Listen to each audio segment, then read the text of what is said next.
সেদিন ছিল শুক্রবার, আর শুক্রবার মানে হচ্ছে আমরা ২-৩টা জায়গায় একদিনে ঘুরবো। আর ঘোরার কারণে আমরা খুব সকালে বের হয়েছিলাম। আর বের হয়ে আমরা একটা জায়গায় ঘুরে তারপর আমরা চলে গিয়েছিলাম দুপুরে লাঞ্চ করার জন্য। আর লাঞ্চ করতে যাওয়ার আগে আমরা যা যা দেখলাম তাই আপনাদের সাথে শেয়ার করছি। আর এটা যেহেতু আমার চায়নার ভিডিও অনেকদিন আগের করা, আর এই ভিডিওগুলি এখন আমি যেহেতু আপলোড করছি, বেশ কয়েকটি ভিডিও আমার রেডি করা আছে। তো এদিকে যাচ্ছি আর ওইদিকে দেখছি যে এক চাইনিজ পিছনে হাত দিয়ে কি বুঝাচ্ছে নাকি কি করছে জানি না।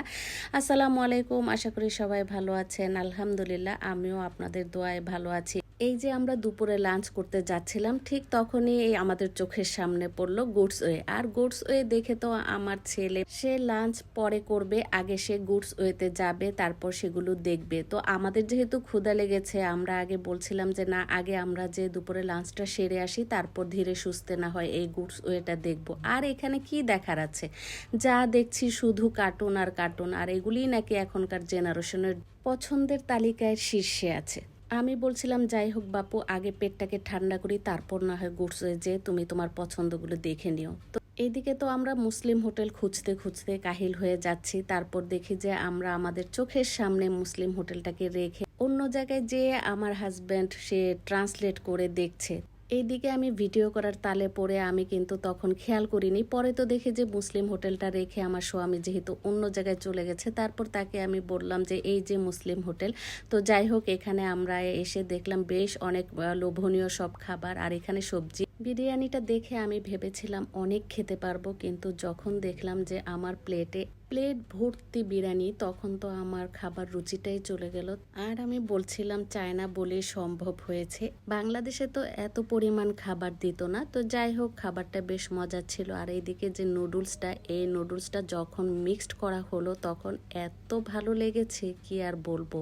এইদিকে তারা আবার আমাদের স্টিকটা নিয়ে গেল, চেঞ্জ করে তারপর দিল। তো যাই হোক, এই যে কত লোভনীয় লাগছিল নুডলসটা। আর এই নুডলসটা খেতে কিন্তু বেশ মজা ছিল।